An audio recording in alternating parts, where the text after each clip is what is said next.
You can't celebrate the holidays without a little bit of chocolate, and my festive chocolate bar, well, it's a big hit. I always have it on hand. I swirl a caramel sauce into mine.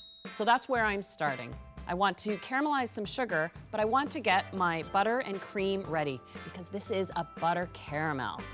So I'm measuring 1/3 cup of whipping cream, and I've already cut up 1/2 cup of butter into pieces. So the first thing I do to help my sugar dissolve is spoon in 3 tablespoons of water into my pot. I have 2 teaspoons of lemon juice here, and then you need a cup of sugar. You want to bring your sugar up to a full boil without stirring. As it cooks though, take a little brush, dip it in the water, and just tap it along the sides of the pot where the sugar is boiling. It keeps your caramel nice and fluid. It takes about 5 minutes to get that beautiful amber color to your boiling sugar. There we go. I've turned this off the heat.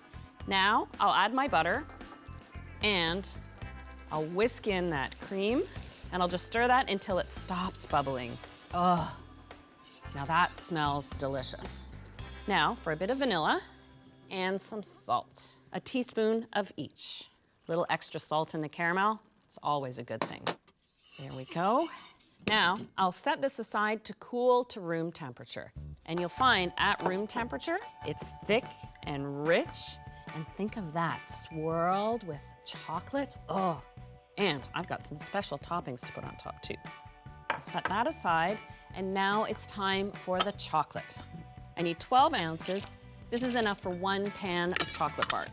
And now that I've measured out my 12, I'm gonna take out about 3 ounces and set that aside. And this is for the tempering process.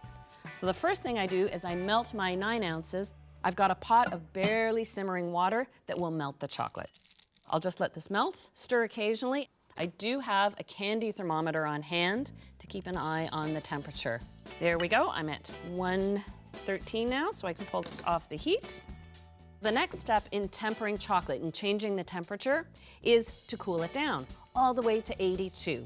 So that's why I set aside my 3 ounces of chocolate. The unmelted chocolate will melt into this base and then cool everything down. And you just keep stirring, checking the temperature until you hit 82.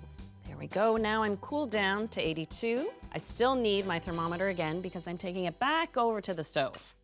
And this time, to complete the tempering process, I warm it up to between 88 and 90. And it really doesn't take long. There we go. When you take your chocolate off the heat, you won't notice any dramatic difference.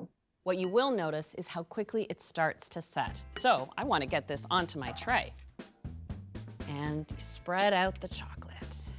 When you're spreading it out, it doesn't have to be perfectly level, and you don't have to push it right to the corners of the pan. But generally, you want it a nice, even, smooth layer.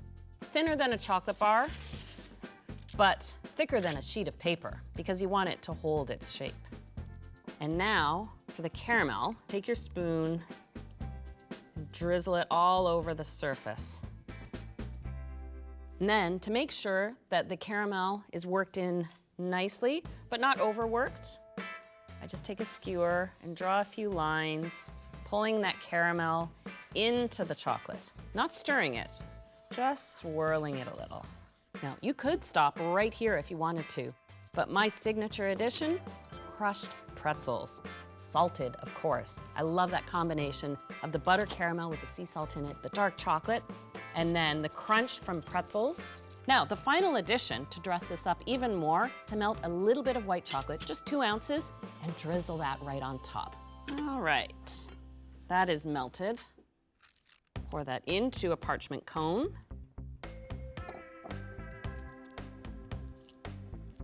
Just a little trim so we can get a thin stream of white chocolate out.